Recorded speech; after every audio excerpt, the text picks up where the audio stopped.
नमस्कार, सत श्री अकाल, आदाब दोस्तों। मैं हूं मनीष बेला तो तुसी देख रहे हो चढ़ती कला टाइम टीवी नॉर्थ अमेरिका ਦੇ ਉੱਤੇ ਪ੍ਰੋਗਰਾਮ ਪ੍ਰਾਈਮ ਟਾਈਮ ਚਰਚਾ। ਸੋ ਅੱਜ ਦੇ ਇਸ ਪ੍ਰੋਗਰਾਮ ਦੇ ਵਿੱਚ ਜਿਸ ਤਰੀਕੇ ਨਾਲ ਅਸੀਂ ਕੱਲ ਤੁਹਾਡੇ ਨਾਲ ਵਾਅਦਾ ਕੀਤਾ ਸੀ ਕਿ ਅਸੀਂ ਕੋਸ਼ਿਸ਼ ਕਰਾਂਗੇ ਖਾਸ ਜਿਹੜੇ ਅੱਜ ਦੇ ਉੱਭਰਦੇ ਸਵਾਲ ਹੈਗੇ ਨੇ ਉਹਨਾਂ ਸਵਾਲਾਂ ਦਾ ਜਵਾਬ ਤੁਹਾਨੂੰ ਦਿੱਤਾ ਜਾਵੇ। ਸਭ ਤੋਂ ਪਹਿਲਾਂ ਅਸੀਂ ਗੱਲ ਕਰਾਂਗੇ ਪ੍ਰੈਜ਼ੀਡੈਂਟ ਡੋਨਲਡ ਟਰੰਪ ਦੇ ਵੱਲੋਂ ਜਿਹੜਾ ਐਗਜ਼ੀਕਿਊਟਿਵ ਆਰਡਰ ਪਾਸ ਕੀਤਾ ਗਿਆ ਹੈ ਉਸ ਦਾ ਅਸਰ ਕਿੰਨਾ ਲੋਕਾਂ ਦੇ ਉੱਤੇ ਪਵੇਗਾ ਅਤੇ ਉਸ ਲੋਕਾਂ ਦੇ ਗ੍ਰੀਨ ਕਾਰਡ ਜਿਹੜੇ ਨੇ ਉਹ ਦੂਰ ਜਾਣਗੇ। ਕਿਹੜੇ ਲੋਕ ਜਿਹੜੇ ਨੇ ਜਿਨ੍ਹਾਂ ਨੇ ਆਲਰੇਡੀ ਸੁਪਨੇ ਆਪਣੇ ਮਨਾਂ ਦੇ ਵਿੱਚ ਸਜਾਏ ਹੋਏ ਸਨ ਕਿ ਉਹ ਜਲਦ ਅਮਰੀਕਾ ਆਉਣਗੇ, ਪਰ ਇਸ ਐਗਜ਼ੀਕਿਊਟਿਵ ਆਰਡਰ ਦੇ ਨਾਲ ਕਿੰਨਾ ਲੋਕਾਂ ਦੇ ਕੇਸ ਜਿਹੜੇ ਨੇ ਉਹ ਅੱਜ ਡਿਲੇ ਹੋਣਗੇ, ਇਸ ਦੇ ਉੱਤੇ ਖਾਸ ਤੌਰ ਤੇ ਜਿਹੜੀ ਅਸੀਂ ਗੱਲ ਦੀ ਸ਼ੁਰੂਆਤ ਜਿਹੜੀ ਹੈ ਉਹ ਕਰਾਂਗੇ। ਅਤੇ ਇਹਨਾਂ ਸਵਾਲਾਂ ਦਾ ਜਵਾਬ ਦੇਣ ਲਈ ਅੱਜ ਸਾਡੇ ਨਾਲ ਐਕਸਪਰਟ ਹੈਗੇ ਨੇ ਮਿਸ ਦਿਸ਼ਾ ਚੰਦੀਰਮਾਨੀ, ਜਿਹੜੇ ਕਿ ਯੈਵੀਅਰ ਐਂਡ ਚੰਦੀਰਮਾਨੀ ਲਾਅ ਫਰਮ ਦੇ ਉੱਤੋਂ ਜਿਹੜਾ ਇੱਕ ਐਕਸਪਰਟ ਵਕੀਲ ਹੈਗੇ ਨੇ ਅਤੇ ਗੱਲ ਕਰ ਸਕਦੇ ਹਾਂ ਕਿ ਲੰਮੇ ਸਮੇਂ ਤੋਂ ਇਹਨਾਂ ਨੂੰ ਇਮੀਗ੍ਰੇਸ਼ਨ ਦੇ ਕੇਸਾਂ ਦੇ ਨੂੰ ਲੜਨ ਦਾ ਜਿਹੜਾ ਐਕਸਪੀਰੀਅੰਸ ਹੈਗਾ। ਤੇ ਅੱਜ ਤੇ ਖਾਸ ਤੌਰ ਤੇ ਇਸ ਸ਼ੋਅ ਦੇ ਵਿੱਚ ਅਸੀਂ ਐਗਜ਼ੀਕਿਊਟਿਵ ਆਰਡਰ ਕਿਸ ਤਰੀਕੇ ਨਾਲ ਆਪਣਾ ਅਸਰ ਦਿਖਾਵੇਗਾ, ਕਿਹੜੇ ਲੋਕ ਇਸ ਦੇ ਅਧੀਨ ਆਉਣਗੇ, ਉਸ ਦੇ ਉੱਤੇ ਖਾਸ ਤੌਰ ਤੇ ਜਿਹੜੀ ਅਸੀਂ ਗੱਲਬਾਤ ਕਰਾਂਗੇ। ਅਤੇ ਮਿਸ ਜੈਵੀਅਰ ਜਿਹੜੇ ਹੈਗੇ ਚੰਦੀਰਮਾਨੀ ਜਿਹੜੇ ਹੈਗੇ ਨੇ ਇਹ ਜ਼ਿਆਦਾ ਜਿਹੜਾ ਇਹ ਕਿਉਂਕਿ ਨਿਊਯਾਰਕ ਦੇ ਵਿੱਚ ਇਹਨਾਂ ਦੀ ਲਾਅ ਫਰਮ ਹੈਗੀ ਹੈ। ਅਸੀਂ ਕੋਸ਼ਿਸ਼ ਕਰਾਂਗੇ ਇੰਗਲਿਸ਼ ਦੇ ਵਿੱਚ ਬੈਟਰ ਜਿਹੜਾ ਇਹਨਾਂ ਦੇ ਜਿਹੜੇ ਇਮੀਗ੍ਰੇਸ਼ਨ ਦੇ ਲਾਜ਼ ਨੇ ਉਹਨਾਂ ਨੂੰ ਸਮਝਣ ਦੀ। So welcome to Chandirmani to this show. Nish, thank you so much for inviting me to the show tonight. I hope everybody's been safe. Thank you so much for your time. So the first one, executive order. The Donald Trump passed the executive order. He signed the executive order on Wednesday. There are a lot of confusion about that. Who will be affected with this executive order? So try to tell us the people who are living in the United States, they will be affected with this executive order, or the people who are applying the immigrant visa in outside the United States, they will be the major affected with this executive order? Yes, so just like everybody else, us immigration practitioners and advocates also have this question. So I just want to make clear that the executive order goes into effect today at 11:59 p.m. It largely affects those who are applying from outside of the United States. So the applications that it affects are for those applying for immigrant visas. And when I mean immigrant visas, I mean green cards through the consulate and the Department of State. The applications for people who are applying within the United States should not be affected by this. But Ms. Disha, I'm unable to understand actually the logic behind this executive order. One side that Donald Trump is saying I have to protect the jobs, and so that's reason I'm not going to issue any green card for the next 60 days. But other side he's saying okay, H1B and the temporary workers, they can come to the United States and they can do their routine jobs. What's the logic behind it? Yes, so his actual proclamation that he signed through executive order, it's suspending entry of immigrants who present a risk to the labor market. So his idea behind that is to not have jobs when the economy starts building back up be taken from U.S. citizens or American-born workers. However, there's many exemptions to this rule. So he is allowing those who are already lawful permanent residents, those people who can come in to work as health professionals, doctors, nurses, or in any other area to help fight the pandemic here in the United States, to enter as normal. So, I think the underlying current of this is really just because of the upcoming election, and he's trying to fire up his base. And I really don't think anything that he has signed under this particular proclamation does anything to bolster the United States labor market. So I do think, although it's only in effect, technically what he has said is 60 days, there is going to be uh, a revision of this or some sort of extension of this when they review it at the 50-day mark. Okay, Disha, we received so many inquiries from the H-1B who are already waiting for the long time to adjust their status in the United States.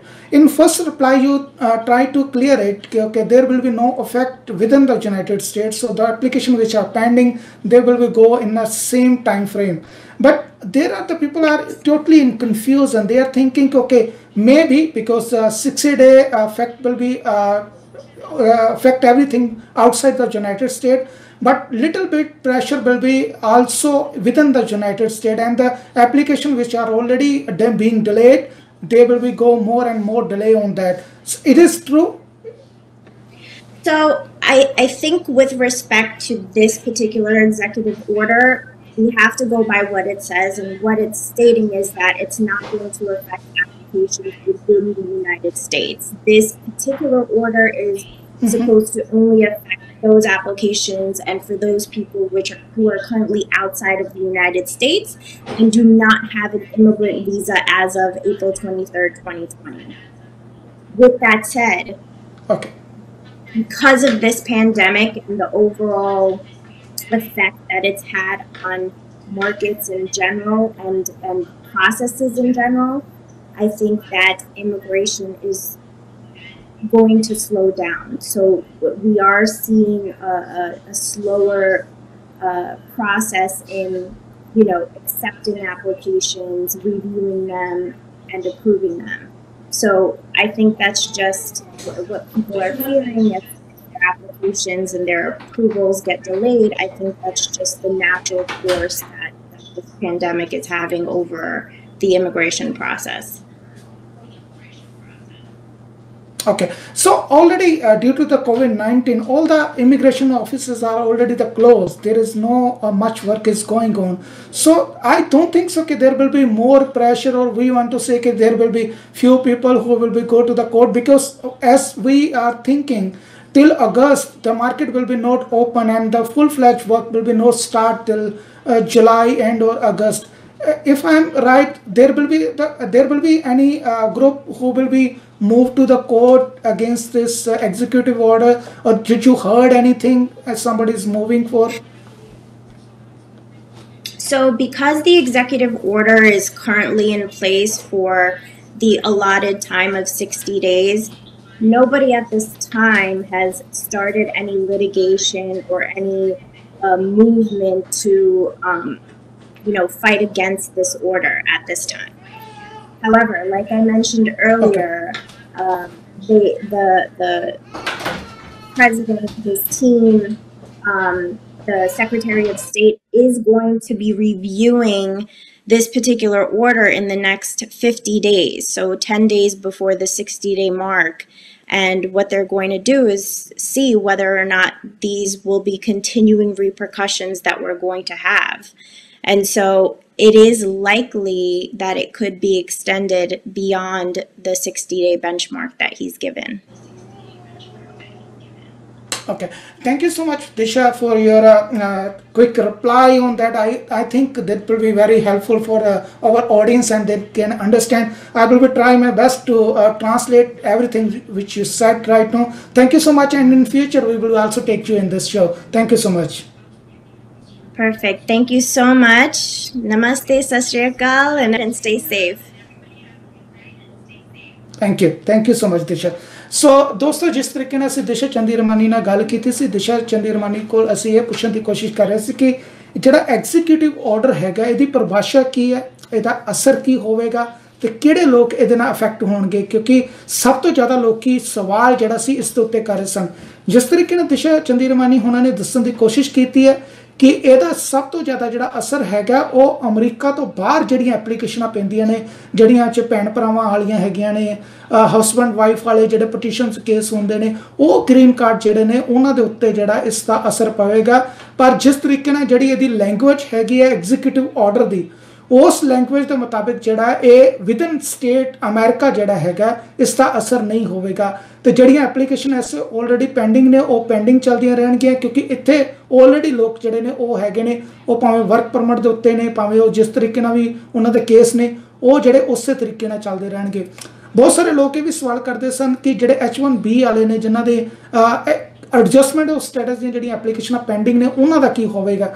ਤੇ ਜਿਸ ਤਰੀਕੇ ਨਾਲ miss ਚੰਦੀ Ramani ਨੇ ਦੱਸਿਆ, ਉਹਨਾਂ ਦੀਆਂ ਐਪਲੀਕੇਸ਼ਨਾਂ ਉਸੇ ਹੀ ਤਰੀਕੇ ਨਾਲ ਜਾਰੀ ਰਹਿਣਗੀਆਂ। ਪਰ ਕਿਉਂਕਿ ਇਸ COVID-19 ਦੇ ਕਰਕੇ ਸਾਰੇ ਆਫਿਸ ਬੰਦ ਨੇ, ਅਤੇ ਉਹਨਾਂ ਦੇ ਬੰਦ ਹੋਣ ਦੇ ਕਰਕੇ ਕਿਉਂਕਿ ਆਲਰੇਡੀ ਕੰਮ ਜਿਹੜਾ ਬਹੁਤ ਢਿੱਲਾ ਹੋਇਆ ਪਿਆ, ਤੇ ਉਹਦੇ ਉੱਤੇ ਜਿਹੜਾ ਉਹ ਅਸਰ ਜਿਹੜਾ ਆਉਣ ਵਾਲੇ ਟਾਈਮ ਦੇ ਉੱਤੇ ਰਹੇਗਾ, ਕਿਉਂਕਿ ਕੇਸ ਜਿਹੜੇ ਨੇ ਕਿਤੇ ਨਾ ਕਿਤੇ ਉਹ ਜਿਹੜੇ ਡਿਲੇ ਹੋਣਗੇ। ਇਹ ਆਪਣੇ ਆਪ 'ਚ ਮੰਨ ਕੇ ਚੱਲਣਾ ਪੈਣਾ। ਪਰ ਓਵਰਆਲ ਜਿਹੜਾ ਸਿਸਟਮ ਹੈ ਇਹਨਾਂ ਦੇ ਕਹਿਣ ਦੇ ਮੁਤਾਬਿਕ ਉਹ ਨਹੀਂ ਰੁਕੇਗਾ। ਜਿਹੜਾ ਸਭ ਤੋਂ ਜ਼ਿਆਦਾ ਮੇਜਰ ਅਗਰ ਕਿਸੇ ਚੀਜ਼ ਦੇ ਉੱਤੇ ਅਸਰ ਹੋਵੇਗਾ ਤੇ ਉਹ ਜਿਹੜੀਆਂ ਅਸੀਂ ਕਹਿ ਸਕਦੇ ਕਿ US ਕੌਂਸੂਲੇਟ ਦੇ ਵਿੱਚ, ਜਿਹੜੀਆਂ ਅੰਬੈਸੀਆਂ ਦੇ ਵਿੱਚ ਜਿਹੜੇ ਕੇਸ ਹੁੰਦੇ ਸਨ, ਉਹਨਾਂ ਦੇ ਉੱਤੇ ਅਸਰ ਹੋਵੇਗਾ ਕਿ ਕੋਈ ਵੀ ਉੱਥੋਂ ਜਿਹੜਾ ਨਵਾਂ ਗ੍ਰੀਨ ਕਾਰਡ ਲੈ ਕੇ ਜਾਂ ਐਡਜਸਟਮੈਂਟ ਲੈ ਕੇ ਜਿਹੜਾ ਇਸ ਮੁਲਕ ਦੇ ਵਿੱਚ ਨਾ ਆਵੇ। ਕਿਉਂਕਿ ਪ੍ਰੈਜ਼ੀਡੈਂਟ ਡੋਨਾਲਡ ਟਰੰਪ ਦੇ ਵੱਲੋਂ ਇੱਕ ਕੋਸ਼ਿਸ਼ ਕੀਤੀ ਜਾ ਰਹੀ ਹੈ, ਕਿਉਂਕਿ ਜਿਸ ਤਰੀਕੇ ਨਾਲ ਇਸ COVID-19 ਦੇ ਕਰਕੇ ਬਹੁਤ ਸਾਰੀ ਵੱਡੀ ਗਿਣਤੀ ਦੇ ਵਿੱਚ ਲੋਕਾਂ ਦੀਆਂ ਜੋਬਾਂ ਗਈਆਂ ਨੇ, ਲੋਕਾਂ ਨੂੰ ਜਿਹੜਾ ਆਪਣੀ ਜੋਬ ਤੋਂ ਹੱਥ ਧੋਣਾ ਪਿਆ ਕਿਉਂਕਿ ਕਾਰੋਬਾਰ ਬੰਦ ਨੇ। ਉਹਨਾਂ ਦੀ ਪ੍ਰਾਇੋਰਟੀ ਇਸ ਵੇਲੇ ਇਹ ਹੈਗੀ ਹੈ ਕਿ ਸਭ ਤੋਂ ਪਹਿਲਾਂ ਜਿਹੜੇ ਇੱਥੇ ਅਮਰੀਕਾ ਦੇ ਵਿੱਚ ਲੋਕ ਹੈਗੇ ਨੇ, ਜਿਹੜੇ ਅਮਰੀਕਨਸ ਨੇ, ਉਹ ਸਭ ਤੋਂ ਪਹਿਲਾਂ ਆਪਣੀ ਜੋਬ ਹਾਸਲ ਕਰਨ, ਅਤੇ ਜੋਬ ਹਾਸਲ ਕਰਨ ਤੋਂ ਬਾਅਦ ਆਪਣੇ ਕਾਰੋਬਾਰ ਦੇ ਵਿੱਚ ਵਾਪਸ ਜਾਣ। ਤੇ ਉਹ ਤੋਂ ਬਾਅਦ ਅਗਰ ਹੋਰ ਜੋਬਾਂ ਨਿਕਲਦੀਆਂ ਨੇ ਤੇ ਉੱਤੇ ਜਿਹੜੇ ਵੀ ਨਵੇਂ ਇਸ ਕੰਟਰੀ ਦੇ ਵਿੱਚ ਆਉਂਦੇ ਨੇ, ਉਹ ਜਿਹੜੇ ਲੋਕ ਨੇ ਉਹ ਆਪਣੇ ਆ ਕੇ ਜੋਬ ਨੂੰ ਜਿਹੜਾ ਉਹ ਜੁਆਇਨ ਕਰਨ। ਉਹ ਇਹ ਨਹੀਂ ਚਾਹੁੰਦੇ ਕਿ ਅਗਰ ਸਾਰੇ ਪਾਸਿਓਂ ਲੋਕ ਇਸੇ ਤਰੀਕੇ ਨਾਲ ਆਉਂਦੇ ਰਹੇ ਤਾਂ ਜਿਹੜੇ ਇੱਥੇ ਲੋਕ ਹੈਗੇ ਨੇ ਉਹਨਾਂ ਨੂੰ ਸ਼ਾਇਦ ਜੋਬਾਂ ਦੀ ਜਿਹੜੀ ਉਹ ਘਾਟ ਹੋ ਸਕਦੀ ਹੈ, ਤੇ ਇੱਥੇ ਜਿਹੜੀ ਹੈ ਕਹਿ ਸਕਦੇ ਕਿ ਬਹੁਤ ਬੇਰੁਜ਼ਗਾਰੀ ਜਿਹੜੀ ਹੈ ਉਹ ਵੱਧ ਸਕਦੀ ਹੈ। ਸੋ ਆਪਣੇ ਵੱਲੋਂ ਪ੍ਰੈਜ਼ੀਡੈਂਟ ਡੋਨਾਲਡ ਟਰੰਪ ਦੇ ਵੱਲੋਂ ਜਿਹੜੇ ਸਟੈਪ ਲਏ ਗਏ ਸਨ ਉਹ ਤੁਹਾਡੇ ਸਾਹਮਣੇ ਅਸੀਂ ਜਿਹੜੇ ਨੇ ਉਹ ਜ਼ਰੂਰ ਰੱਖੇ ਨੇ। ਤੇ ਨਾਲ ਹੀ ਨਾਲ ਅੱਜ ਦੇ ਕਿਉਂਕਿ ਇਸ ਸ਼ੋਅ ਦੇ ਵਿੱਚ ਅਸੀਂ 2 ਟੌਪਿਕ ਜਿਹੜੇ ਨੇ ਉਹ ਖਾਸ ਤੌਰ ਤੇ ਜੋੜੇ ਸਨ। 2 ਟੌਪਿਕਾਂ ਦੇ ਵਿੱਚ ਅਸੀਂ ਕੋਸ਼ਿਸ਼ ਕਰ ਰਹੇ ਸੀ ਕਿ ਪਹਿਲਾਂ ਤਾਂ ਇਮੀਗ੍ਰੇਸ਼ਨ ਵਾਲਾ ਪਾਰਟ ਜਿਹੜਾ ਹੈਗਾ ਉਹ ਅਸੀਂ ਕਲੀਅਰ ਕਰਨ ਦੀ ਕੋਸ਼ਿਸ਼ ਕੀਤੀ ਹੈ। ਦੂਸਰੇ ਪਾਸੇ ਉਹ ਲੋਕ ਜਿਹੜੇ ਇਸ ਵੇਲੇ ਵੱਖ-ਵੱਖ ਮੁਲਕਾਂ ਦੇ ਵਿੱਚ ਫਸੇ ਹੋਏ ਨੇ, ਤੇ ਜੇ ਵੱਖ-ਵੱਖ ਮੁਲਕਾਂ ਦੇ ਵਿੱਚ ਫਸੇ ਹੋਏ ਨੇ ਤਾਂ ਉਹਨਾਂ ਦੀ ਪੂਰੀ ਕੋਸ਼ਿਸ਼ ਹੈ ਕਿ ਅਸੀਂ ਆਪਣੇ ਵਤਨ ਦੇ ਵਿੱਚ ਵਾਪਸ ਆਈਏ, ਅਮਰੀਕਾ ਦੇ ਵਿੱਚ ਵਾਪਸ ਆਈਏ, ਕੈਨੇਡਾ ਦੇ ਵਿੱਚ ਵਾਪਸ ਆਈਏ। ਤਾਂ ਉਹਨਾਂ ਦੇ ਬਹੁਤ ਸਾਰੇ ਸਵਾਲ ਨੇ, ਉਹਨਾਂ ਦੀਆਂ ਬਹੁਤ ਸਾਰੀ ਕੁਐਰੀਜ਼ ਹੈਗੀਆਂ ਨੇ। ਉਹਨਾਂ ਸਵਾਲਾਂ ਦੇ ਜਵਾਬ ਦੇਣ ਦੇ ਲਈ ਅਸੀਂ ਅੱਜ 2 ਐਕਸਪਰਟ ਜਿਹੜੇ ਨੇ ਉਹਨਾਂ ਹੋਰਨਾਂ ਨੂੰ ਵੀ ਇੱਥੇ ਬੁਲਾਇਆ ਹੋਇਆ ਹੈ, ਜਿਨ੍ਹਾਂ ਦੇ ਵਿੱਚ ਸਰਦਾਰ ਮੇਜਰ ਸਿੰਘ ਜੀ ਜਿਹੜੇ ਹੈਗੇ ਨੇ, ਇਹ ਫਰੀਮਾਉਂਟ ਕੈਲੀਫੋਰਨੀਆ ਤੋਂ ਸਾਨੂੰ ਜੁੜ ਰਹੇ ਨੇ। ਇਹ ਟਰੈਵਲ ਫੋਰ ਲੈਸ ਇਹਨਾਂ ਦੀ ਆਪਣੀ ਇੱਕ ਕੰਪਨੀ ਹੈਗੀ ਹੈ, ਜਿਹੜੇ ਕਿ ਟਰੈਵਲ ਟਿਕਟਾਂ ਜਿਹੜੀਆਂ ਉਹ ਸੈਲ ਕਰਦੇ ਨੇ, ਉਹਦੇ ਵਿੱਚ ਐਕਸਪਰਟ ਹੈਗੇ ਨੇ। ਖਾਸ ਤੌਰ ਤੇ ਇਹ ਸਾਨੂੰ ਕੈਲੀਫੋਰਨੀਆ ਤੋਂ ਜੁੜ ਰਹੇ ਨੇ। ਤੇ ਸਾਡੇ ਨਾਲ ਸਰਦਾਰ ਰਜਵੀਰ ਸਿੰਘ ਜੀ ਧਨੋਤਾ, ਇਹ ਵੀ ਖਾਸ ਤੌਰ ਤੇ ਜਿਹੜੇ ਨੇ ਇਹ ਵੀ ਟਰੈਵਲ ਦੇ ਇੰਡਸਟਰੀ ਦੇ ਵਿੱਚ ਐਕਸਪਰਟ ਹੈਗੇ ਨੇ। ਲੰਮੇ ਸਮੇਂ ਤੋਂ ਏਸ਼ੀਆਨਾ ਟਰੈਵਲਸ ਦੇ ਵਿੱਚ ਆਪਣੀਆਂ ਸੇਵਾਵਾਂ ਦੇ ਰਹੇ ਨੇ। ਇਹ ਵੀ ਅੱਜ ਖਾਸ ਤੌਰ ਤੇ ਸਾਨੂੰ ਸ਼ੋਅ ਦੇ ਵਿੱਚ ਜੁੜ ਰਹੇ ਨੇ ਤੇ ਆਪਣੇ ਵੱਲੋਂ ਜਿਹੜੀ ਇਸ ਵੇਲੇ ਲੋਕਾਂ ਦੀਆਂ ਕੁਐਰੀਜ਼ ਹੈਗੀਆਂ ਨੇ ਉਹਨਾਂ ਦੇ ਜਵਾਬ ਦੇਣ ਦੀ ਕੋਸ਼ਿਸ਼ ਕਰਨਗੇ। ਸਰਦਾਰ ਮੇਜਰ ਸਿੰਘ ਜੀ, ਸਰਦਾਰ ਰਣਵੀਰ ਸਿੰਘ ਧਨੋਤਾ ਜੀ, ਤੁਹਾਡਾ ਬਹੁਤ ਬਹੁਤ ਸਵਾਗਤ ਹੈ ਜੀ।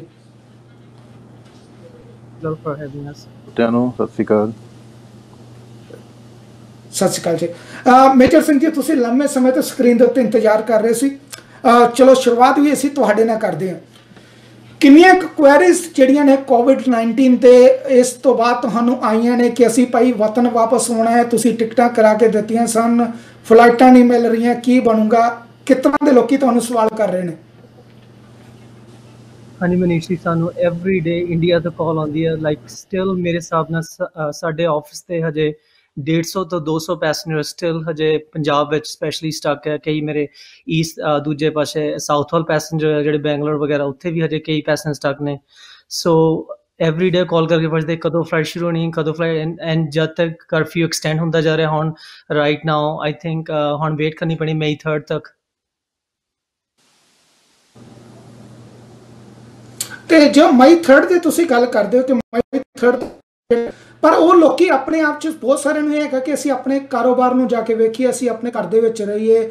ਮੈਂ ਵੀ ਹੋ ਸਕਦਾ ਕਿ ਇੱਥੋਂ ਆ ਕੇ ਸਾਨੂੰ ਕੁਛ ਜਿਹੜੀ ਹੈ ਸਰਕਾਰ ਦੀ ਮਾਲੀ ਸਹਾਇਤਾ ਉਹ ਵੀ ਮਿਲ ਜਾਏ। ਤੇ ਇਹਦੇ ਉੱਤੇ ਤੁਹਾਨੂੰ ਕੀ ਲੱਗਦਾ ਕਿ ਇਹ ਆਪਣੇ ਆਪ 'ਚ ਕਿਸ ਤਰੀਕੇ ਨਾਲ ਲੋਕਾਂ ਦੇ ਕਿਉਂ ਇੱਥੇ ਹੋਣਾ ਚਾਹੁੰਦੇ ਨੇ, ਕਿਉਂਕਿ ਇਸ ਤਰੀਕੇ ਦੇ ਹਾਲਾਤਾਂ ਦੇ ਵਿੱਚ ਜਦੋਂ ਦੁਨੀਆ ਕਹਿ ਰਹੀ ਹੈ ਕਿ ਆਪਣੇ ਘਰਾਂ ਦੇ ਉੱਤੋਂ ਬਾਹਰ ਨਾ ਨਿਕਲੋ, ਕਿਉਂਕਿ ਜਿਹੜੇ ਇੱਥੋਂ NRIs ਗਏ ਨੇ, ਪੰਜਾਬ ਦੇ ਵਿੱਚ ਗਏ ਨੇ, ਬੰਗਲੌਰ 'ਚ ਗਏ ਨੇ, ਆਪਣੇ ਪਰਿਵਾਰਾਂ ਦੇ ਵਿੱਚ ਜਾ ਕੇ ਬੈਠੇ ਹੋਏ ਨੇ, ਤੁਹਾਨੂੰ ਕੀ ਲੱਗਦਾ ਕਿ ਜਦੋਂ ਆਪਣੇ ਜਜ਼ਬਾਤ ਤੁਹਾਡੇ ਨਾਲ ਸਾਂਝੇ ਕਰਦੇ ਨੇ, ਗੱਲ ਕਰਦੇ ਨੇ, ਕੀ ਉਹਨਾਂ ਨੂੰ ਖਿੱਚ ਹੈਗੀ ਹੈ ਕਿ ਉਹ ਮਿੰਟੋ ਮਿੰਟ ਜਿਹੜਾ ਹੈ ਉਹ ਇਸ ਵਤਨ ਦੇ ਵਿੱਚ ਵਾਪਸ ਆਉਣਾ ਚਾਹੁੰਦੇ ਨੇ?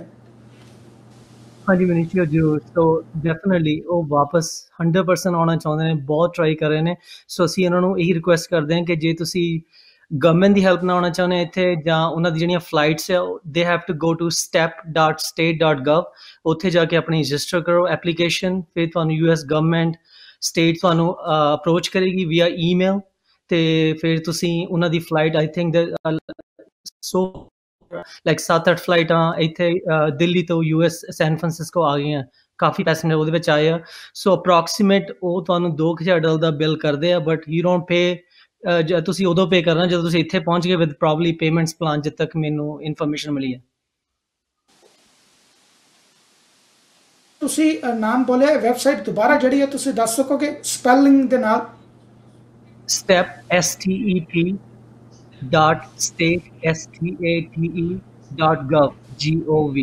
ਸੋ ਇਹ ਗਵਰਨਮੈਂਟ ਦੀ ਵੈਬਸਾਈਟ ਹੈ।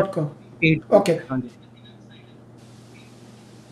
ਤੇ ਜਿਹੜੇ ਲੋਕੀ ਇਸ ਇੰਤਜ਼ਾਰ ਦੇ ਵਿੱਚ ਨੇ ਕਿ ਅਸੀਂ 2-ਵੇ ਦੀ ਟਿਕਟ ਲੈ ਕੇ ਗਏ ਸਾਂ, ਤੇ 2-ਵੇ ਦੀ ਟਿਕਟ ਜਿਹੜੀ ਆ ਹੁਣ ਅਸੀਂ ਕੋਸ਼ਿਸ਼ ਕਰੀ ਕਿ ਉਸੇ ਹੀ ਰਿਟਰਨ ਟਿਕਟ ਦੇ ਵਿੱਚ ਵਾਪਸ ਆਈਏ, ਤਾਂ ਉਹਨਾਂ ਨੂੰ ਤੁਹਾਡੀ ਕੀ ਸਲਾਹ ਹੈ ਕਿ ਵੇਟ ਕਰੋ ਜਾਂ ਆਪਣੀ ਜੇਬ ਤੋਂ $2000 ਦੇ ਕੇ ਜਿਹੜਾ ਉਹ ਵਾਪਸ ਆ ਜਾਓ? ਆਈ ਥਿੰਕ ਹੋਪਫੁਲੀ ਫਲਾਈਟਸ ਹੁਣ ਜਦੋਂ ਹੀ ਇੰਡੀਆ ਆਪਣਾ ਕਰਫਿਊ ਖੋਲਦਾ ਤਾਂ ਉਹ ਆ ਸਕਦੇ ਉਸ ਟਿਕਟ ਤੇ ਵਾਪਸ, ਦਿਸ ਨੋ ਪ੍ਰੋਬਲਮ। ਅਜੇ ਤੱਕ ਤਾਂ ਏਅਰਲਾਈਨ ਪੈਨਲਟੀ ਵੇਵ ਕਰ ਰਹੀ ਹੈ, ਕਿ ਏਅਰਲਾਈਨ ਦਾ ਫੇਅਰ ਡਿਫਰੈਂਸ ਵੀ ਵੇਵ ਕਰ ਰਿਹਾ ਹੈ, ਬਟ ਆਲ ਡਿਪੈਂਡ ਜਦੋਂ ਫਲਾਈਟਸ ਮਈ 'ਚ ਲਾਈਵ ਹੋਣਗੀਆਂ। ਅਜੇ at the moment most of the flights out of the system. So Air India try ਕਰ ਰਿਹਾ ਮਈ 'ਚ, ਹਜੇ ਤੱਕ ਕੋਈ ਫਲਾਈਟ ਨਹੀਂ, ਵੀ ਡੋਂਟ ਸੀ ਐਨੀ ਫਲਾਈਟ। ਸਾਨੂੰ ਕੋਈ ਦੱਸੇ ਕਿ ਜੂਨ ਤੱਕ ਹਜੇ ਇਸ ਵੇਲੇ, ਬਟ ਹੋਪਫੁਲੀ ਜਦੋਂ ਹੀ ਕਲੀਅਰ ਪਿਕਚਰ ਮਿਲ ਜਾਂਦੀ ਆ, ਆਮ ਸ਼ੋਰ ਏਅਰਲਾਈਨ ਆਪਣਾ ਸਕੈਜੂਲ ਵਾਪਸ ਪਾ ਦੇਗੀ ਸਿਸਟਮ, ਕਿ ਅਸੀਂ ਉਹਨਾਂ ਨੂੰ ਵਾਪਸ ਉਸੇ ਟਿਕਟ 'ਤੇ ਲੈ ਕੇ ਆਉਣ ਦੀ ਕੋਸ਼ਿਸ਼ ਕਰ ਸਕਦੇ ਹਾਂ 99%। ਓਕੇ ਰਾਜਵੀਰ ਜੀ, ਮੈਂ ਤੁਹਾਡੇ ਕੋਲ ਹਾਂ, ਧੰਨਵਾਦ ਤੁਹਾਡਾ, ਤੁਸੀਂ ਆਪਣਾ ਕੀਮਤੀ ਸਮਾਂ ਜਿਹੜਾ ਸਾਨੂੰ ਦਿੱਤਾ ਹੈ। ਕਨਫਿਊਜ਼ਨ ਬਹੁਤ ਹੈ ਰਾਜਵੀਰ, ਜਿਸ ਤਰੀਕੇ ਨਾਲ ਆਪਾਂ ਗੱਲ ਕਰ ਰਹੇ ਹਾਂ ਕਿ ਬਹੁਤ ਜ਼ਿਆਦਾ ਲੋਕ ਜਿਹੜੇ ਨੇ ਉਹ ਘਬਰਾਏ ਹੋਏ ਨੇ, ਆਪਾਂ ਕਿਸ ਤਰੀਕੇ ਦੇ ਨਾਲ ਉਹ ਚੱਲ ਰਹੇ ਹਾਂ ਜੀ, ਕੀ ਬਣੂਗਾ ਸਾਡਾ। ਕੋਈ ਕਹਿੰਦਾ ਕਿ ਮੈਂ ਆਪਣੇ ਜੇਬ ਤੋਂ ਪੈਸੇ ਹੋਰ ਕਿਉਂ ਖਰਚਾਂ, ਜਦੋਂ ਮੈਂ ਟਿਕਟ ਪੂਰੀ ਖਰਚ ਕੇ ਗਿਆ ਸੀ। ਉਹ ਕਈ ਇਹ ਸੋਚ ਰਹੇ ਨੇ ਕਿ ਪਤਾ ਨਹੀਂ ਹੁਣ ਉਹ ਟਿਕਟਾਂ ਦਾ ਤਾਂ ਗਈਆਂ, ਉਹ ਤਾਂ ਖੂਹ ਖਾਤੇ ਪੈ ਗਈਆਂ। ਉਹ ਦੱਸਣ ਦੀ ਕੋਸ਼ਿਸ਼ ਕਰੋ ਕਿ ਜਿਹੜਾ 2-ਵੇ ਦੀ ਟਿਕਟ ਲੈ ਕੇ ਗਿਆ ਸੀ, ਜੇ ਉਹ ਕਾਹਲੀ ਨਹੀਂ ਕਰਦਾ ਤੇ ਕੀ ਉਹਦੀ ਟਿਕਟ ਜਿਹੜੀ ਉਹ ਖੂਹ ਖਾਤੇ ਪਈ ਹੈ, ਜਾਂ ਇੱਕ ਪਾਸੇ ਦੀ ਜਿਹੜੀ ਹੈ ਦੁਬਾਰਾ ਟਿਕਟ ਲੈ ਕੇ ਆ ਸਕਦਾ ਹੈ?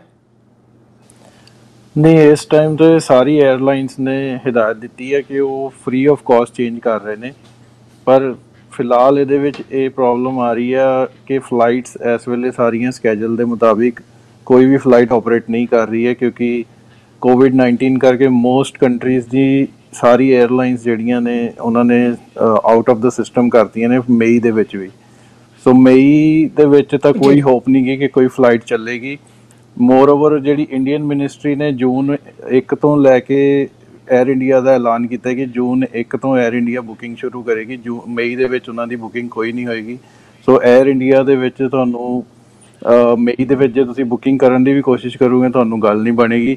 ਬਾਕੀ ਏਅਰਲਾਈਨਸ ਨੇ ਵੀ ਅਜੇ ਅੰਟਿਲ ਫਰਦਰ ਨੋਟਿਸ ਸਿਸਟਮ 'ਚੋਂ ਫਲਾਈਟਾਂ ਕੱਢ ਦਿੱਤੀਆਂ ਨੇ ਤਾਂ ਕਿ ਕੋਈ ਆਪਣਾ ਟਰਾਈ ਵੀ ਕਰੇਗਾ ਬੁੱਕ ਕਰਨ ਦੀ ਤੇ ਨਹੀਂ ਹੋਏਗੀ। ਸੋ ਜੇ ਕਿਸੇ ਨੇ ਆਉਣਾ ਚਾਹੁੰਦੇ ਆ ਉਹ ਉਸੇ ਟਿਕਟ 'ਤੇ ਆ ਸਕਦੇ ਨੇ, ਉਹ ਜੂਨ 'ਚ ਆ ਸਕਦੇ ਨੇ। ਫਿਲਹਾਲ ਜਿਸ ਹਿਸਾਬ ਨਾਲ ਕੰਡੀਸ਼ਨ ਚੱਲ ਰਹੀ ਆ ਸਿਸਟਮ ਦੇ ਮੁਤਾਬਿਕ ਤੇ COVID-19 ਦੇ ਰੈਸਟ੍ਰਿਕਸ਼ਨਸ ਦੇ ਮੁਤਾਬਿਕ ਉਹ ਜੂਨ ਦੇ ਵਿੱਚ ਹੀ ਕਰ ਸਕਦੇ ਆ ਫਿਲਹਾਲ ਵੈਲੀਡੇਟ। ਬਟ ਮੇਰੇ ਹਿਸਾਬ ਨਾਲ ਜੇ ਵੇਟ ਕਰਕੇ ਵੈਲੀਡੇਟ ਕਰਾਉਣੀ ਚਾਹੀਦੀ ਹੈ ਉਹਨਾਂ ਨੂੰ, ਉਹੀ ਟਿਕਟ ਉਹਨਾਂ ਦੀ ਯੂਜ਼ ਹੋ ਜਾਏਗੀ, ਉਹਨਾਂ ਨੂੰ ਉਹਦੇ ਵਿੱਚ ਕੁਛ ਨਹੀਂ ਪੇ ਕਰਨਾ ਪਏਗਾ ਅਨਲੈਸ ਏਅਰਲਾਈਨ ਫੇਅਰ ਡਿਫਰੈਂਸ ਨਾ ਮੰਗੇ।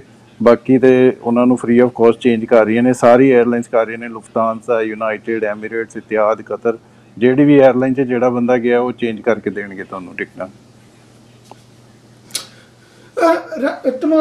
ਮੈਂ ਅਗਰ ਇੱਕ ਚੀਜ਼ ਹੋਰ ਤੁਹਾਨੂੰ ਪੁੱਛਾਂ, ਜਦੋਂ ਲੋਕੀ ਟਿਕਟ ਲੈਂਦੇ ਨੇ, ਕਿਉਂਕਿ ਹਰ ਇੱਕ ਦੀ ਆਪਣੇ ਟਿਕਟ ਪਰਚੇਜ਼ ਕਰਨ ਦਾ ਇੱਕ ਤਰੀਕਾ ਹੁੰਦਾ, ਉਹਦੀ ਕੋਸ਼ਿਸ਼ ਇਹ ਹੁੰਦੀ ਕਿ ਮੈਂ 50 ਇਹ ਤੋਂ ਬਚਾ ਲਾਂ, 100 ਇਹ ਤੋਂ ਬਚਾ ਲਾਂ, ਮੈਨੂੰ ਜਿਹੜੀ ਟਿਕਟ ਸਸਤੀ ਮਿਲ ਜੇ।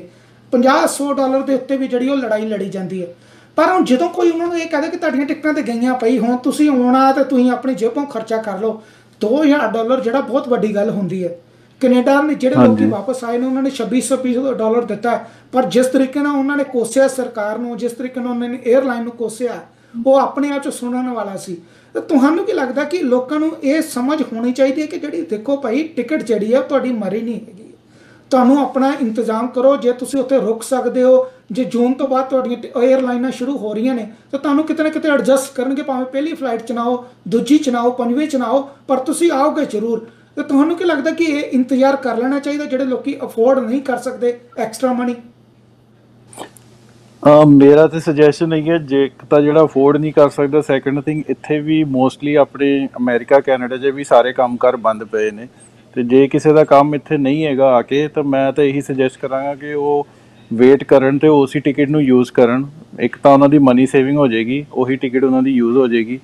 ਤੇ ਸੈਕੰਡ ਥਿੰਗ ਜਿਹੜਾ ਐਮਰਜੈਂਸੀ ਦਾ ਭਾਜੀ ਹੁਣੀ ਦੱਸਿਆ step.state.gov ਦੀ ਵੈਬਸਾਈਟ 'ਤੇ, ਉਹਦੇ ਵਿੱਚ ਸਿਰਫ US ਸਿਟੀਜ਼ਨ ਹੀ ਰਜਿਸਟਰ ਕਰ ਸਕਦਾ, ਜੇ ਕੋਈ ਗ੍ਰੀਨ ਕਾਰਡ ਹੋਲਡਰ ਆ ਉਹ ਨਹੀਂ ਕਰ ਸਕਦਾ। ਸੋ ਜੇ ਫੈਮਿਲੀ ਦਾ ਸਪੋਜ਼ ਹਸਬੈਂਡ ਸਿਟੀਜ਼ਨ ਆ, ਵਾਈਫ ਉਹਨਾਂ ਦੀ ਗ੍ਰੀਨ ਕਾਰਡ ਹੋਲਡਰ ਆ, ਉੱਥੇ ਵੀ ਉਹਨਾਂ ਨੂੰ ਪ੍ਰੋਬਲਮ ਆ, ਉਹ ਫਿਰ ਇਕੱਠੇ ਵੀ ਨਹੀਂ ਆ ਸਕਦੇ, ਇੱਕ ਬੰਦਾ ਹੀ ਆ ਸਕਦਾ। ਤੇ ਮੈਂ ਤਾਂ ਇਹੀ ਕਹਾਂਗਾ ਕਿ ਜੇ ਕੋਈ ਬੰਦੇ ਨੇ ਇੱਥੇ ਆ ਕੇ ਉਹਦਾ ਕੋਈ ਬਹੁਤ ਹੀ ਜ਼ਰੂਰੀ ਕੰਮ ਕਰ ਰਿਹਾ ਫਿਰ ਹੀ ਟਰੈਵਲ ਕਰੇ, ਕਿਉਂਕਿ ਇਹ ਜਿਹੜੇ ਪਲੇਨ ਜਾ ਰਹੇ ਨੇ ਚਾਰਟਰ ਪਲੇਨ ਜਾ ਰਹੇ ਨੇ ਅਮਰੀਕਨ ਗਵਰਨਮੈਂਟ ਤੋਂ। ਸੋ ਇਹ ਭਾਵੇਂ ਉਹ ਡੈਲਟਾ 에ਅਰਲਾਈਨ ਦਾ ਪਲੇਨ ਹੋਵੇ, ਭਾਵੇਂ ਯੂਨਾਈਟਿਡ ਦਾ ਹੋਵੇ, but it's operated by US government. ਤੋਂ ਬੇਸਿਕਲੀ ਉਹ ਪੈਸੇ ਤੁਹਾਨੂੰ ਚਾਰਜ ਕਰਨਗੇ, ਪਰ ਇੰਸਟਾਲਮੈਂਟ 'ਚ ਕਰਨਗੇ 2000 2500, ਈਵਨ ਮੈਂ ਸੁਣਿਆ $2800 ਤੱਕ ਵੀ ਚਾਰਜ ਕਰ ਰਹੀ ਹੈ US ਗਵਰਨਮੈਂਟ। ਓਕੇ, ਇਹ ਆਪਣੇ 'ਚ ਬੜਾ $2800 ਜਿਹੜਾ ਬੜੀ ਵੱਡੀ ਇੱਕ ਅਮਾਊਂਟ ਹੁੰਦੀ ਹੈ ਇੱਕ ਪਾਸੇ ਦੀ ਫਲਾਈਟ ਵਾਸਤੇ। ਇੰਨੇ ਪੈਸੇ ਤਾਂ ਲੋਕੀ ਲੱਭਦੇ ਨੇ ਕਿ ਮੈਨੂੰ ਫਸਟ ਕਲਾਸ ਦੀ ਟਿਕਟ ਮਿਲ ਜਾਏ ਤੇ ਮੈਂ ਆਰਾਮ ਨਾਲ ਬਹਿ ਕੇ ਜਾਵਾਂ ਤੇ ਉਹ ਸਾਰਾ ਘੁੰਮ ਫਿਰ ਕੇ ਆਵਾਂ। ਪਰ ਜਿਹੜੀ ਗ੍ਰੀਨ ਕਾਰਡ ਵਾਲੀ ਤੁਸੀਂ ਗੱਲ ਮੈਂਸ਼ਨ ਕੀਤੀ ਹੈ, ਸਾਡੇ ਕੋਲ ਇਹ ਵੀ ਸਵਾਲ ਬਹੁਤ ਸਾਰੇ ਜਿਹੜੇ ਆਏ ਨੇ ਕਿ ਗ੍ਰੀਨ ਕਾਰਡ ਵਾਲੇ ਜਿਹੜੇ ਨੇ ਉਹ ਵੀ ਕਾਲੇ ਪੈ ਗਏ ਵੀ ਤੁਸੀਂ ਸਾਨੂੰ ਸੈਕਿੰਡ ਦਰਜੇ ਦੇ ਉੱਤੇ ਕਿਉਂ ਸਮਝ ਰਹੇ ਹੋ। ਨੈਚੁਰਲੀ ਜਿਹੜੀਆਂ ਕੰਟਰੀਆਂ ਹੈਗੀਆਂ ਨੇ ਉਹ ਪਹਿਲਾਂ ਆਪਣੇ ਸਿਟੀਜ਼ਨ ਦੇ ਉੱਤੇ ਜਿਹੜਾ ਉਹ ਧਿਆਨ ਦੇਣਗੀਆਂ, ਸਿਟੀਜ਼ਨ ਉਹਨਾਂ ਦੇ ਵਾਸਤੇ ਪ੍ਰਾਇੋਰਟੀ ਹੈਗੇ ਨੇ। ਪਰ ਜਿਹੜੇ ਗ੍ਰੀਨ ਕਾਰਡ ਨੇ ਉਹਨਾਂ ਨੂੰ ਕਿਸ ਤਰੀਕੇ ਨਾਲ ਸਮਝ ਲੈਣਾ ਚਾਹੀਦਾ, ਕਿਉਂਕਿ ਨਾ ਤਾਂ ਉਹਨਾਂ ਦਾ ਵੀਜ਼ਾ ਐਕਸਟੈਂਡ ਹੋ ਰਿਹਾ, ਕਿਉਂਕਿ ਜਿਹੜੀ ਵੀ ਕੰਟਰੀ ਦੇ ਵਿੱਚ ਗਏ ਨੇ ਉਹ ਕੰਟਰੀ ਉਹਨਾਂ ਦੀ ਆਲਰੇਡੀ ਹੋਮ ਕੰਟਰੀ ਹੈਗੀ ਹੈ। ਸੋ ਜਿਹੜੇ ਵੱਧ ਤੋਂ ਵੱਧ ਇਹ ਹੈਗੇ ਜਿਹੜੇ ਇੱਥੋਂ ਦੇ ਸਿਟੀਜ਼ਨ ਨੇ ਉਹਨਾਂ ਨੂੰ ਡਰ ਹੋ ਸਕਦਾ ਕਿ ਯਾਰ ਮੇਰਾ ਉੱਥੇ ਇੰਡੀਆ ਦਾ ਜਿਹੜਾ ਵੀਜ਼ਾ ਕਿਤੇ ਐਕਸਟੈਂਡ ਨਾ ਹੋ ਜੇ। ਉਹਦੇ ਵਾਸਤੇ ਵੀ ਸਰਕਾਰਾਂ ਵੱਖ-ਵੱਖ ਤਰੀਕੇ ਨਾਲ ਸਹੂਲਤਾਂ ਦੇ ਰਹੀਆਂ ਨੇ ਕਿ ਤੁਸੀਂ ਰਜਿਸਟਰ ਕਰਾ ਸਕਦੇ ਹੋ। ਅਗਰ ਤੁਹਾਡੇ ਕੋਲ ਕੋਈ ਇਨਫੋਰਮੇਸ਼ਨ ਹੈ ਤਾਂ ਤੁਸੀਂ ਉਹ ਕੀ ਸ਼ੇਅਰ ਕਰ ਸਕਦੇ ਹੋ ਕਿ ਜਿਹੜੇ ਇੱਥੋਂ ਦੇ ਅਮਰੀਕਨ ਸਿਟੀਜ਼ਨ ਨੇ ਉਹ ਕਾਹਦੇ ਵਾਸਤੇ ਜ਼ਿਆਦਾ ਕਾਲੇ ਪਏ ਨੇ ਵਾਪਸ ਹੋਣ ਕਰਕੇ? ਅਮਰੀਕਨ ਸਿਟੀਜ਼ਨ ਤਾਂ ਬੇਸਿਕਲੀ ਕਈਆਂ ਕੋਲ ਜਿੱਦਾਂ 10 ਸਾਲ ਦਾ ਇੰਡੀਆ ਦਾ ਵੀਜ਼ਾ ਆ, ਤੇ ਉਹਨਾਂ ਨੂੰ ਕਈਆਂ ਨੂੰ ਤਾਂ 6 ਮਹੀਨੇ ਤੋਂ ਉੱਤੇ ਹੋ ਜਾਣੇ ਆ। ਜਿਹੜਾ ਇੰਡੀਆ ਦਾ ਵੀਜ਼ਾ, ਜਦੋਂ ਤੁਸੀਂ ਇੰਡੀਆ ਐਂਟਰ ਹੁੰਦੇ ਹੋ ਤੁਹਾਡੀ ਵੈਲਿਡਿਟੀ ਹੁੰਦੀ ਆ ਉੱਥੇ ਦੀ ਰਹਿਣ ਦੀ 6 ਮੰਥ 180 ਡੇਜ਼। ਤੇ ਜਦੋਂ 180 ਡੇਜ਼ ਤੋਂ ਉੱਪਰ ਹੋ ਜਾਂਦਾ ਵੀ ਤੁਹਾਨੂੰ FRRO ਆਫਿਸ ਤੋਂ ਜਾ ਕੇ ਐਗਜ਼ਿਟ ਪਰਮਿਟ ਲੈਣਾ ਪੈਂਦਾ ਆ। ਉਹ ਐਗਜ਼ਿਟ ਪਰਮਿਟ ਯੂਜੂਅਲੀ ਤਾਂ ਉੱਥੇ ਕਾਫੀ ਪੈਸੇ ਚਾਰਜ ਕਰਦੇ ਨੇ ਇੰਡੀਆ 'ਚ, ਪਰ ਮੈਨੂੰ ਐਕਚੁਅਲ ਨੰਬਰ ਨਹੀਂ ਪਤਾ। ਪਰ ਜੇ ਕਿਸੇ ਦਾ ਇਸ ਤਰੀਕੇ ਨਾਲ ਵੀ 6 ਮਹੀਨੇ ਤੋਂ ਉੱਪਰ ਹੋ ਰਿਹਾ ਆ, ਉਹਨਾਂ ਨੂੰ ਘਬਰਾਉਣ ਦੀ ਲੋੜ ਨਹੀਂ, ਕਿਉਂਕਿ ਕਰੋਨਾ ਵਾਇਰਸ ਕਰਕੇ ਡੈਫੀਨੇਟਲੀ ਇੰਡੀਆ ਗਵਰਨਮੈਂਟ ਵੀ ਇੰਨੀ ਹੈਲਪ ਕਰ ਰਹੀ ਆ। ਸੋ ਜਿਹੜਾ ਫੋਰਨਰ ਰਜਿਸਟ੍ਰੇਸ਼ਨ ਆਫਿਸ ਆ ਉਹ ਤੁਹਾਨੂੰ ਉਸ ਚੀਜ਼ ਦੀ ਵੀ ਛੂਟ ਦੇਗਾ ਤੇ ਤੁਹਾਨੂੰ ਐਕਸਟੈਂਸ਼ਨ ਈਜ਼ੀਲੀ ਮਿਲ ਜਾਏਗੀ। ਐਕਸਟੈਂਸ਼ਨ ਦੀ ਵੀ ਘਬਰਾਉਣ ਦੀ ਲੋੜ ਨਹੀਂ, ਉਹ ਵੀ ਮਿਲ ਜਾਏਗੀ। ਤੇ ਜੇ ਗ੍ਰੀਨ ਕਾਰਡ ਹੋਲਡਰ ਬੰਦੇ ਆ, ਗ੍ਰੀਨ ਕਾਰਡ ਹੋਲਡਰ 'ਚ ਮੈਨੂੰ ਕਾਲ ਆਈ ਸੀ ਜੀ ਕਿ ਵੀ ਮੇਰਾ ਗ੍ਰੀਨ ਕਾਰਡ ਜੂਨ 'ਚ ਐਕਸਪਾਇਰ ਹੋ ਰਿਹਾ ਤੇ ਉਹ ਇੰਡੀਆ ਬੈਠੇ ਨੇ, ਤੇ ਉਹਨਾਂ ਨੂੰ ਵੀ ਘਬਰਾਉਣ ਦੀ ਲੋੜ ਨਹੀਂ। ਜੇ ਉਹਨਾਂ ਦਾ ਗ੍ਰੀਨ ਕਾਰਡ ਮਈ 'ਚ ਐਕਸਪਾਇਰ ਹੋ ਰਿਹਾ, ਜੂਨ 'ਚ ਹੋ ਰਿਹਾ, ਉਹ US ਅੰਬੈਸੀ ਤੋਂ ਜਾ ਕੇ ਸਟੈਂਪ ਲਵਾ ਸਕਦੇ ਨੇ। ਉਹਨਾਂ ਨੂੰ ਜਿੱਦਾਂ ਉਹ ਇਮੀਗ੍ਰੇਸ਼ਨ ਇੱਥੇ ਪਾਸਪੋਰਟ ਸਟੈਂਪ ਕਰਦੀ ਆ, ਉੱਥੇ ਇੰਡੀਆ ਦੇ ਵਿੱਚ US ਅੰਬੈਸੀ ਉਹਨਾਂ ਨੂੰ ਸਟੈਂਪ ਕਰ ਦੇਗੀ ਪਾਸਪੋਰਟ। ਸੋ ਉਹਦੇ 'ਤੇ ਉਹ ਟਰੈਵਲ ਕਰ ਸਕਦੇ ਆ। ਤਾਂ ਬੇਸਿਕਲੀ ਇਹ ਆ ਕਿ ਇੱਥੇ ਵੀ ਮੇਰੇ ਕੋਲ ਇੱਥੇ ਵੀ ਕੇਸ ਆਏ ਨੇ ਜਿਹੜੇ US ਦੇ ਵਿੱਚ Indian passport holder with US visitor visa ਆਏ ਆ, ਉਹਨਾਂ ਕੋਲ 6 ਮਹੀਨੇ ਦੀ ਐਂਟਰੀ ਹੁੰਦੀ ਆ, ਤੇ ਉਹਨਾਂ ਦੀ ਵੀ ਕਈਆਂ ਦੀ ਐਂਟਰੀ ਐਕਸਪਾਇਰ ਹੋ ਰਹੀ ਹੈ। ਤੇ US ਇਮੀਗ੍ਰੇਸ਼ਨ ਵੀ ਆਨਲਾਈਨ ਤੁਹਾਨੂੰ ਹੈਲਪ ਕਰ ਰਹੀ ਹੈ ਕਿ ਵੀਜ਼ਾ ਐਕਸਟੈਂਸ਼ਨ ਫਾਈਲ ਕਰਨੇ ਦੀ। ਸੋ ਵੀਜ਼ਾ ਐਕਸਟੈਂਸ਼ਨ ਆਨਲਾਈਨ ਜਾ ਕੇ ਫਾਈਲ ਕੀਤਾ ਜਾ ਸਕਦਾ। ਤੇ ਜੇ ਤੁਹਾਡੀ 6 ਮਹੀਨੇ ਦੀ ਐਂਟਰੀ ਐਕਸਪਾਇਰ ਹੋ ਰਹੀ ਹੈ ਤੇ ਉਹ 6 ਮਹੀਨੇ ਤੋਂ ਵੱਧ ਤੁਹਾਨੂੰ ਜ਼ਰੂਰ ਦੇਣਗੇ, ਕਿਉਂਕਿ ਇਸ ਵੇਲੇ ਸਿਚੁਏਸ਼ਨ ਇਹ ਹੈ ਕਿ ਕੋਈ ਫਲਾਈਟ ਹੀ ਨਹੀਂ ਆਪਰੇਟ ਕਰ ਰਹੀ ਤੇ ਬੰਦਾ ਟਰੈਵਲ ਕਰ ਹੀ ਨਹੀਂ ਸਕਦਾ। ਸੋ ਇਸ ਰੈਸਟ੍ਰਿਕਸ਼ਨ ਦੇ ਬੇਸ 'ਤੇ ਤੁਹਾਨੂੰ ਇੰਡੀਆ 'ਚ ਵੀ US ਅੰਬੈਸੀ ਹੈਲਪ ਕਰ ਦੇਗੀ, ਤੇ ਜਿਹੜੇ Indian passport holder American visitor visa 'ਤੇ ਹੈਗੇ ਨੇ ਉਹ ਅਮਰੀਕਾ 'ਚ ਇੱਥੇ ਵੀ US ਇਮੀਗ੍ਰੇਸ਼ਨ ਤੁਹਾਨੂੰ ਐਕਸਟੈਂਸ਼ਨਸ ਦੇ ਰਹੀਆਂ ਨੇ। ਜਾਣ ਦੇ ਸਮੇਂ ਦੇ ਵਿੱਚ ਅਸੀਂ ਜਿਹੜਾ ਨਾਲ ਤੁਹਾਨੂੰ ਜਿਹੜੇ ਅੰਕੜੇ ਜਿਹੜੇ ਨੇ ਉਹ ਜ਼ਰੂਰ ਦੱਸ ਦੇਣਾ ਚਾਹੁੰਦੇ ਹਾਂ। ਕੋਸ਼ਿਸ਼ ਹੁੰਦੀ ਹੈ ਸਾਡੀ ਕਿ ਇਸ ਸ਼ੁਰੂਆਤ ਦੇ ਵਿੱਚ ਤੁਹਾਨੂੰ ਅੰਕੜੇ ਦੱਸੀਏ, ਪਰ ਕਿਉਂਕਿ ਅੱਜ ਸ਼ੋਅ ਦੀ ਜਿਹੜੀ ਆਪਾਂ ਸ਼ੁਰੂਆਤ ਵੱਖਰੇ ਤਰੀਕੇ ਨਾਲ ਕੀਤੀ ਸੀ, ਪਰ ਮੈਂ ਤੁਹਾਨੂੰ ਇੱਥੇ ਦੱਸ ਦੇਣਾ ਚਾਹੁੰਦਾ ਕਿ ਦੁਨੀਆ ਭਰ ਦੀ ਅਗਰ ਗੱਲ ਕੀਤੀ ਜਾਵੇ, ਦੁਨੀਆ ਭਰ ਦੇ ਵਿੱਚ ਹੁਣ ਤੱਕ 27,28,447 ਕੇਸ ਜਿਹੜੇ ਨੇ ਉਹ ਸਾਡੇ ਸਾਹਮਣੇ ਹੈਗੇ ਨੇ।